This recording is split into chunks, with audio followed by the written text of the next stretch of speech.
Pudieron escuchar de mi intervención anterior, pero sí hemos confirmado la recuperación del cadáver de el merenguero Ruby Pérez. Su familia, quien se encontraba precisamente en esta área, recibió la noticia por parte de las autoridades de que el cadáver del merenguero, quien era el anfitrión de esta fiesta en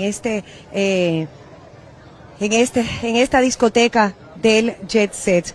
La familia, obviamente, recibiendo una noticia de esta magnitud, la hija, quien se encontraba aquí desde la noche junto a su padre, tuvo que ser asistida por paramédicos y trasladada.